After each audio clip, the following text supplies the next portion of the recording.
మీరు కాళ్ళు ఎక్కడికి పోయినా కానీ కాళ్ళు వెనకమంటే స్నానం చేయాలి, మళ్ళీ చేస్తామని మధ్యాహ్నం చేస్తామని అంటే కుదరవు. బయటికి పోయినా కానీ వచ్చినా కానీ బాసు పోయినా కానీ కాళ్ళు కడుక్కుంటాడా?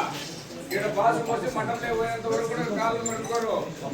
చెప్తున్నాము, ఒకటే గ్రహించుకోండి. కన్యాస్వాములు అనేది తీర్థయాత్రలో కూడా మీరే బాధ్యత వహించాలి.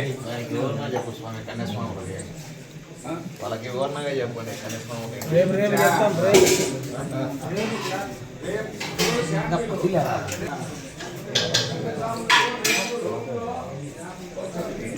ఇంటిమేషన్ ఇచ్చినారంటే, కాకపోతే మనం దాన్ని చూసుకోలే. రేపు ప్రత్యేకించి మనకు భిక్ష ఏర్పాటు చేసినారు.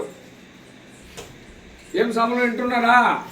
రేపు మధ్యాహ్నము బ్రహ్మంగారి సన్నిధిలో మధ్యాహ్న భిక్ష, ఉదయం కూడా అల్పాహారం ఉంటుంది. పోయి భిక్ష చేసే వాళ్ళు ఉంటే ఉదయం చేయొచ్చు ఎవరైనా. మళ్ళా మాకు స్వామి చెప్పలేదే అనుకుంటే భావ్యం కాదు. నిన్న ఓటింగ్ సమయంలో అందరం అక్కడ ఉన్నాము, సంతకాలు పెట్టించుకునేటప్పుడు స్వామి వారి కొడుకు వచ్చి చెప్పినాడు, మళ్ళీ మాకు చెప్పలేదనే ఒక సిచ్యువేషన్ అంటున్నారు. ఎంత స్వామి, ఇంతమంది సంతకాలు చేసేటప్పుడు స్వామి మఠంలో భిక్ష ఉంది, ఉదయం రాత్రి మధ్యాహ్నం అన్నారు, కానీ చెప్పలేదు అంటారంట.